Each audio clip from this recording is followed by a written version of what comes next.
소크라테스가 서양 지성사에서 영웅이었던 이유는 그분이 남긴 가르침도 훌륭했지만 그가 죽어가는 모습, 그것이 준 울림이 깊었기 때문이었습니다. 잘 사는 비결은 잘 죽는 데 있지 않을까. 이것은 옛날에는요, 고대에는요, 특별한 철학자들뿐 아니라 평범한 사람들도 웬만큼 생각하고 있었던 것 같습니다. 옛날 사람들은 이만큼 죽음에 대해서 말하고 사색하고 준비하고 잘 죽는 일에 가치를 부여했습니다. 현대인은 그렇지 않습니다. 사실 이런 준비가 현대인들에게는 더 필요합니다. 고대에는 에이징, 나이 들면 문제가 별로 없었어요. 왜냐하면 인구의 대다수가 노년이 되기 전에 돌아가셨습니다. 이 에이징을, 나이 듦이라는 현상을 인구의 대다수가 경험하는 것은 극히 최근의 현상입니다. 옛날 어른들은 일찍 돌아가셨고 병이 나도 투병하는 기간이 길지 않았습니다. 경제가 많이 성장해가지고 다들 물질적으로 잘 살게 되었는데 상대적 빈곤감은 더 깊어졌고요. 젊은이들의 경제적 좌절은 훨씬 더 심해졌습니다. 비슷하게 의학이 많이 발달해서 인간의 수명이 많이 늘어난 만큼 인간이 질병이라는 현실과 더불어 살아야 하는, 쇠약한 육신을 이끌고 살아야 하는 기간이 더 길어졌습니다. 여기에 현대인들이 준비가 안 돼 있습니다. 의학은 발달했는데 사람은 준비가 안 돼 있습니다. 또 옛날 노인분들은 대체로 대가족 체제, 마을 친구들에 있었기 때문에 현대인들이 겪는 외로움 같은 것은 몰랐습니다. 현대인에게는 이 에이징 앤 다잉, 나이 들고 죽어가는 것이 아주 힘든 문제가 되었습니다. 나이 들미 갖는 의미를 찾는 데 무능합니다. 고작 한다는 것이 젊은 척하는 거죠. 나 아직 괜찮아, 젊은 기분 유지하는 거죠. 노화라는 현실을 받아들이지 않기 때문에 죽음이 다가올 때에 그 도전이 더더욱 힘들어지는 겁니다. 죽음이라는 말을 가능하면 하지 않으려 하죠. 내가 죽을 수밖에 없는 존재라는 것을 잊어버리고 소위 좋은 말만 하고 살자라고 그러잖아요. 다행히 최근에 죽음에 대한 관심이 조금씩 생기고 있습니다. 요즘에 많은 사람들이 교회의 위기를 말하는데요, 글쎄요, 제도 교회에는 위기가 있을지 모르지만 생명의 복음에는 위기가 없습니다. 사람들은 여전히 나이 들고 아플 것입니다. 여전히 사람들은 외롭고, 아니 더 외로워질 수 있습니다. 하나님만이 그 갈망을 채워주실 수 있고, 죽음이란 이 문제를 하나님만이, 복음만이 해결할 수 있기 때문에 복음에는 위기가 없습니다. 그래서 바울이 말했지 않습니까? 하나님의 말씀을 위하여 내가 매이는 데까지 고난을 받았으나 하나님의 말씀은 매이지 아니하니라. 할렐루야. 여러분, 잘 사는 것은요, 잘 죽을 수 있는 삶을 사는 것입니다. 빛과 어둠이 함께 있듯이 생명력 충만한 삶은 죽음을 생각해서 밀어내지 않고요, 그걸 끌어안고 함께 살아가고 함께 죽어가는 것입니다. 성경에도 어리석은 자의 마음은 잔치집에 있고 지혜자의 마음은 어디 있다고요? 초상집에 있다는 거죠. 일부러 초상집에 안 가도요, 교회에 오면 자주 죽음에 대해서 말을 듣습니다. 여러분, 보통 우리가 죽음에 대해서 이야기하는 거 싫어하잖아요. 그런데 교회가 죽음에 대해서 자주 말할 수 있는 것은요, 그래도 사람들이 또 오는 것은요, 여러분 다음 주에도 오실 거죠? 교회가 전하는 복음에 생명의 능력이 있기 때문입니다. 여러분, 정말 이쁜 사람들한테, 아름다운 사람한테 못생겼다 그러면 별로 상처 안 받잖아요. 그렇죠? 근데 안 이쁜 사람한테는 말 조심해야 되죠. 그렇죠? 여러분, 생명이 있으면요, 죽음에 대해서도 담대하고 자신 있게 말할 수 있는 거예요. 우리가 다 죽는 존재인데, 죽을 수밖에 없는 존재인데, 그 현실을 잊어버리게 하려고 세상의 활락으로, 돈으로, 명예로, 성공으로 채우려고 하는 것이 얼마나 어리석은 일인지. 그래서 여러분, 자주 죽음에 대해서 생각하는 게 좋습니다. 그런 점에서 성경은 놀라운 책입니다. 마태, 마가, 누가, 요한 네 복음서가 있는데 이게 전부 다 예수님을 말하고요, 예수님의 삶을 보면 죽음이 초점이에요. 소크라테스의 죽음이 마지막 날들에 만나게 된 당혹스러운 죽음을 담담하게 비급하지 않게 맞이한 것이라면, 예수님은 다릅니다. 처음부터 복음서 전체가 마치 죽음을 목표로 하고 계속 죽음을 묵상하고 예언하고 말하면서 달려가고 있습니다. 이것은 세상 어떤 인물의 전기에서도 찾아볼 수 없는 독특함입니다. 예수님은 십자가라는 구원의 목표가 있으니까 그렇지, 우리는 아니지요. 그렇지 않습니다. 고린도후서 4장 10절 보면요, 함께 읽습니다. 우리가 항상 예수의 죽음을 몸에 짊어짐은 예수의 생명이 또한 우리 몸에 나타나게 하려 함이라. 예수의 죽음을이라는 이 번역이 약간 아쉽습니다. 옛날 번역 킹 제임스 버전에 The Dying of Lord Jesus, Dying, 죽어감이라는 정확한 번역입니다. 예수의 죽어감, 죽음이라는 추상명사나 죽는 그 순간이 아니라 죽음을 향해 살아갔던 전체의 과정을, 그 죽어감을 우리가 몸에 짊어진다. 바울은 또 고린도전서 15장에서 나는 날마다 죽노라 라고 말했습니다. 이어른 교수님이 말했듯이 삶과 죽음이 함께 가는 거죠. 이런 점에서 기독교는, 여러분, 많은 사람들이 기독교의 그리스도와 시저를, 로마의 황제를 대비시키는데 맞습니다. 좀 더 적절한 대비는요, 그리스도와 소크라테스입니다. 그리스도의 제자들이 어떻게 살고 죽었는가, 소크라테스와 그의 제자들이 어떻게 살고 죽었나를 보면요, 그리스도의 제자들이 훨씬 더 잘 살고 잘 죽었더라. 그게 사람들의 눈에 보였던 거예요. 그게 복음의 능력이 드러나는 겁니다.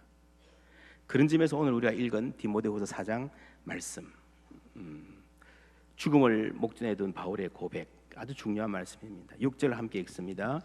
전제와 같이 내가 벌써 부어지고 나의 떠날 시각이 가까웠도다. 전제와 같이 내가 부음이 되고, 전제는 동물을 잡아 드리는 제사 위에 포도주를 뿌리는 겁니다. 위에서 제사장이 이렇게 뿌리면요, 이 거리가 있기 때문에 팍 튀죠. 빨간 포도주가 튀는 이 장면, 자신의 목이 잘리고 잠수되는 그 장면을 생생하게 상상하고 있는 것입니다. 죽음의 현실을 미루두지 않고 의도적으로 생각의 중심에 놓고 사는 것입니다. 그러면서 더욱 생명 충만한 삶을 살았습니다. 7절 말씀 함께 읽습니다. 나는 선한 싸움을 싸우고 나의 달려갈 길을 마치고 믿음을 지켰으니. 우리도 인생 끝날에 이렇게 고백할 수 있으면 좋겠습니다. 선한 싸움은 디모데전서 후서를 통틀어서 핵심적인 주제입니다. 1장 18절에 디모데전서, 아들 디모데야, 내가 내게 이 교훈으로서 명하노니 전에 너를 지도한 예언을 따라 그것으로 뭐라고요? 선한 싸움을 싸우라. 6장 12절 함께 읽습니다. 믿음의 선한 싸움을 싸우라. 영생을 취하라. 이를 위하여 내가 부르심을 받았고 많은 증인 앞에서 선한 증언을 하였도다. 모든 인생에는 싸움이 있습니다. 흔히 말합니다. 서로 다른 사람들이 만나서 살아가는데 어떻게 안 싸울 수 있는가? 맞습니다. 틀린 말은 아닙니다. 그러나 부족한 말입니다. 여러분, 다른 사람이라는 말은요, 너도 괜찮고 나도 괜찮은데 You are okay, I am okay, just different, 단지 다를 뿐이라는 말이죠. 맞습니까? 문제 없습니까? 아니에요. 모든 가정의 진짜 문제는요, 너와 내가 다른 데만 있는 것이 아니라 너도 나도 죄인이라는 것입니다. 죄인끼리 모인 가정에 싸움이 없을 수 있겠습니까? 죄 많은 이 세상에 싸움이 없을 수 있겠습니까? 모두의 삶에 싸움이 있고 투쟁이 있습니다. 인생은 싸움입니다. 입시 전쟁, 마치면 취업 전쟁, 취업하면 살아남기 전쟁. 요즘 특별히 한국 아이들 보면 초등학생이나 유치원생들도요, 막 따돌림 안 당하고 친구들 어떻게 하려고 얼마나 전쟁같이 살아가는지 모릅니다. 불의한 세상과의 싸움, 자존심 유지하고 살려는 싸움, 또한 많은 분들이 생의 마지막에 질병과 싸우죠. 나 자신을 위해서는 포기하고 싶지만, 너무 고통스럽지만 사랑하는 가족들을 위해서 마지막 순간들을 버텨보자 하는 싸움. 싸움 없는 인생은 없습니다. 그래서 우리가 바라야 할 것은 싸움 없는 삶이 아니고요, 그 싸움이 어떻게 선한 싸움이 되는가 하는 것입니다. 우리가 바라야 할 것은 힘들지 않은 삶이 아니고요, 힘들지 않은 삶은 본래 없기 때문에 의미 없이 헛된 삶이 아니라 의미 있는 삶이 되는가를 바라야 되는 거예요. 싸움이 있는데 어떻게 하면 우리가 싸우는 인생의 이 지난한 싸움이 선한 싸움이 될 수 있는가? 첫 번째로, 죽음 앞에 겸손하고 삶의 현실 앞에 솔직한 태도. 4장 5절에서 바울이 모든 일에 신중하라 그랬습니다. Keep your head in all situations. 문자적으로 그대로 옮기면요, 머리는 좀 갖고 다니라. 머리는 좀 갖고 다니세요. 무슨 말입니까? 생각을 하고 살라는 겁니다. 내가 지금 이렇게 건강한데 영원히 건강하겠습니까? 돈 잘 버는데 영원히 잘 벌겠습니까? 내 팔과 다리로 여기저기 다 다닐 수 있는데 영원히 그런 자유가 주어지겠습니까? 인간은 본래 환상을 만들어내며 그 환상 속에서 살아가는 동물입니다. 저 물건들을 사면 내가 행복해질 것이다. 이런 지위에 오르면 참 기쁨이 있을 것이다. 저 사람과 결혼하면 내 인생은 행복 가득할 것이다.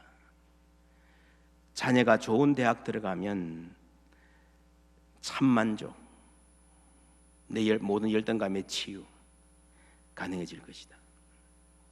환상입니다. 내 인생 내가 결정하고 책임질 수 있다는 것도 환상입니다. 이런 환상을 깨고 현실을 바라볼 수 있어야 됩니다. 그것이 맑은 정신으로 살아가는 것입니다. 우리는 외롭지 않은 척 하려고 허세를 부립니다. 두렵지 않은 척 하려고 과장합니다. 그러다가 외로움을 더 이상 감출 수 없게 되었을 때에 갑자기 당황하게 되는 것입니다.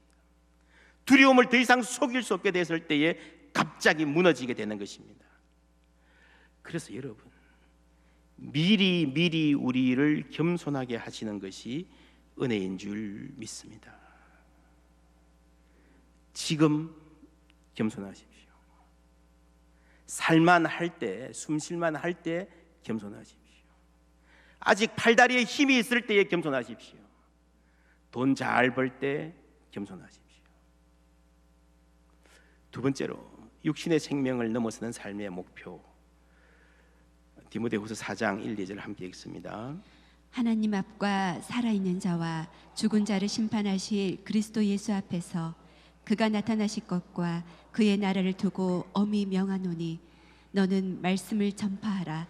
때를 얻든지 못 얻든지 항상 힘쓰라. 범사의 오래 참음과 가르침으로 경책하며 경계하며 권하라. 아멘. 바울의 선한 싸움, 때를 얻든지 못 얻든지 말씀을 전파하고 생명을 살리려는 삶의 목표를 향한 것이었습니다. 3장 10절 11절 보면요, 나의 교훈과 행실과 의향과 믿음과 오래 참음과 사랑과 인내와 박해를 받음과 고난과 또한 안디옥과 이고니온과 루스드라에서 당한 일과 어떠한 박해를 받은 것을 내가 과연 보고 알았거니와 주께서 이 모든 것 가운데서 나를 건지셨느니라. 사도행전 13장에 보면요, 안디옥, 이고니온, 루스드라에서 어떤 일이 일어났는가 나옵니다. 루스드라에 가니까 발 못 쓰는 사람이 한 사람 앉아 있습니다. 한 번도 걸어본 적이 없어요. 바울이 고쳤습니다. 그런데 난리가 났습니다. 이분들은 신이다. 12절에 바나바는 제우스라 하고 바울은 그 중에 말하는 자이므로 헤르메스 신이다 라고 했습니다. 시외 제우스 산당의 제사장이 소와 화환들을 가지고, 소를 왜 가지고 왔겠어요? 잡아서 신들에게 바치려고. 최고의 최상의 대우죠. 대문 앞에 와서 무리와 함께 제사하고자 하나 바울이 말립니다. 우리는 사람입니다. 18절에 이렇게 말하여 겨우 무리를 말려 자기들에게 제사를 못하게 하니라. 이야기가 여기서 끝나지 않습니다. 바로 다음 절에 보면요, 유대인들이 안디옥과 이고니온에서 와서 무리를 충동하니 그들이 돌로 바울을 쳐서 죽은 줄로 알고 시외로 끌어내치니라. 이분들은 신이다라고 최상의 대접을 하던 사람들이요, 누가 와서 또 뭐라 그러니까 돌로 쳐버려요. 여러분, 이게 세상입니다. 그래서 죽은 줄로 알고, 죽은 거나 마찬가지였죠. 시외로 끌어내 갔습니다. 이것이 안디옥과 이고니온과 루스드라에서 일어난 일입니다. 디모데가 이 지역 출신입니다. 여러분, 바울이 필생에 하려고 했던 사명, 하나님의 말씀을 전하는 일, 죽으면 누가 해요? 후계자들이 있죠. 핵심이 디모데죠. 근데 그 후계자가 언제 태어났는가 하면요, 사람들이 바울이 죽었다고 내버렸을 때, 바울의 인생이 가장 바닥까지 갔을 때, 비참해졌을 때, 그때 바울의 믿음의 아들이 태어난 거예요. 할렐루야. 우리는요, 내가 후계자 만든다 그러면 야, 나 이 정도 괜찮아, 여기 오면 좋아, 멋진 일이야, 포장하지 않겠습니까? 그걸로 안 돼요. 여러분, 참 생명의 역사는 그렇게 지내지지 않습니다. 모든 것이 합력하여 선을 이루느니라. 그거는요, 우리 인간의 계산으로 이렇게 하면 이렇게 되겠지 아니라는 거죠. 정말 의외의 방법으로, 인간이 몰랐던 방법으로 하나님이 하나님의 역사를 이루어 가시는 것입니다. 내 생명보다 더 소중한 육신의 생명을 넘어서는 삶의 목표가 있는 사람의 삶을 하나님이 이렇게 인도하시는 것입니다. 세 번째, 신의를 지키는 삶. 믿음을 지켰으니 7절에 이런 말이 나옵니다. 여러분, 믿음을 지킨다는 말이 무슨 말일까요? 나 예수님 믿어. 그래, 마음으로 믿고 있어, 머릿속 생각으로 믿고 있어. 그게 아니에요. 성경에 나오는 믿음이라는 말의 상당수는 신실함으로 번역할 수 있습니다. 그래서 믿음을 지켰다는 말을 어떤 성경은 I have remained faithful, 맞는 번역입니다. 신실함을 지켰습니다. 우리말로 신의를 지켰습니다. 배신하지 않고, 그 말입니다. 4장 7절 8절 제가 다시 볼게요. 나는 선한 싸움을 싸우고 나의 달려갈 길을 마치고 믿음을 지켰으니, 이게 무슨 말이라고요? 신의를 지켰다는 거죠. 이제 후로는 나를 위하여 그 신의의 면류관이 예비되었으므로 주 곧 신실하신, 의로우신 신실하신 재판장이 그날에 내게 주실 것이며 내게만 아니라 주의 나타나심을 사모하는 모든 자에게도 니라. 내가 신의를 지켰으니, 이 말은 신실하게 살아라는 말은요, 오늘 본문에 핍박이라는 말이 계속 나오는데, 하나님께 신실하기 위해서 핍박을 감내하는 것이 필요할 때에 그래도 신실하라는 거죠. 목숨을 내놓는 것이 필요할 때에 그때도 신실하라는 거죠. 아마도 오늘 우리의 상황은 그 정도는 아닐 겁니다. 그러나 크든 작든 우리의 삶에서도 그리스도께 신실하기 위해서 내가 희생해야 될 게 있고 지불해야 될 대가가 있습니다. 내가 인내하고 용서하고 감내해야 될 것이 있습니다. 말로 그리스도를 시인하는 것뿐 아니라 우리의 행위로 그리스도를 부인하지 않는 것, 그것이 신의를 지키는, 믿음을 지키는 삶입니다. 바울이 이거를 쓸 때만 해도요, 박해가 그렇게 심하지는 않았습니다. 200년쯤 지나서 아주 대대적인 흉악한 박해가 들이닥칩니다. 그 후에 313년에 로마 세계를 양분했던 서쪽의 콘스탄틴, 동쪽의 리키니우스 두 황제가 협정을 하고 기독교 고만 박해하자 선언합니다. 동쪽에 있던 리키니우스가 316년에 태도가 바뀌어서 가파도기아 모든 지역의 그리스도인들에게 신앙을 버리라고 명령합니다. 당시 세바스티아 지역 총독 아그리콜라가 군대에서 예수 믿는다고 한 사람들 40명을 색출해가지고요, 추운 겨울에 꽁꽁 얼어붙은 호수의 얼음을 깨고 그 안에 집어넣습니다. 고문합니다. 그리고 이쪽에는 욕조를 만들어 놓고 따뜻한 목욕물을 데워 놓습니다. 중간에 뭐가 있는가 하면은 우상을 세워 놨습니다. 이교신. 여기서 나와서 우상에게 절만 한번 하면 따뜻한 물에 들어갈 수 있습니다. 그런데 이 40명의 군인들이요, 한 목소리로 밤새 노래를 부르면서 버팁니다. 우리는 그리스도를 위한 40인의 선한 군인, 40인의 선한 순교자라네. 노래 자체에 이미 순교할 게 각오가 되어 있는 거예요. 그렇게 혹독한 추위를 견디며 찬송하고 있는데 3일째 되던 날 한 명이 뛰쳐나와 가지고 이교신에게 절하고 따뜻한 욕조에 뛰어듭니다. 즉사했습니다. 온도 차이가 너무 컸기 때문입니다. 동료들이 그 모습을 보고 눈물을 흘리면서 다시 힘을 내서 노래를 부릅니다. 우리는 그리스도를 위한 39명의 선한 군인, 39명의 선한 순교자라네. 그때 그 자리를 감시하던 교도관이 잠시 졸다가 꿈을 꿨는데 하늘에서 천사장이 내려와가지고 이 군인들의 머리에 면류관을 씌워주는 거예요. 이것을 본 교도관이 자기 옷을 벗어 던지고 나도 기독교인이 되겠습니다 라고 외치며 얼음물에 스스로 들어갑니다. 노래가 원래 가사로 돌아왔습니다. 우리는 그리스도를 위한 40인의 선한 군인, 40인의 선한 순교자라니.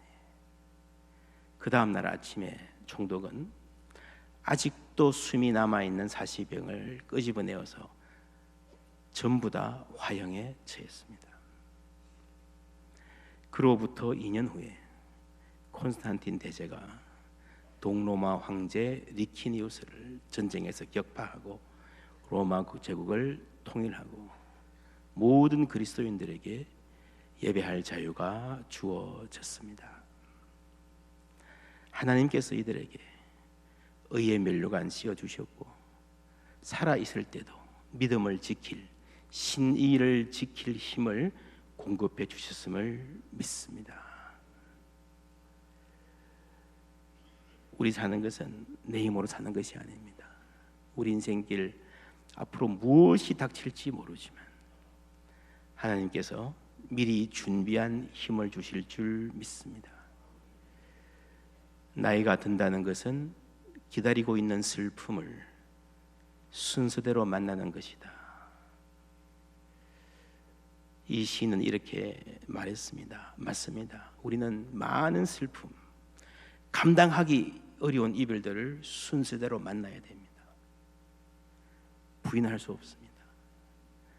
그러나 그것이 전부가 아닙니다. 그 이후에 다시 만남이 있을 것입니다.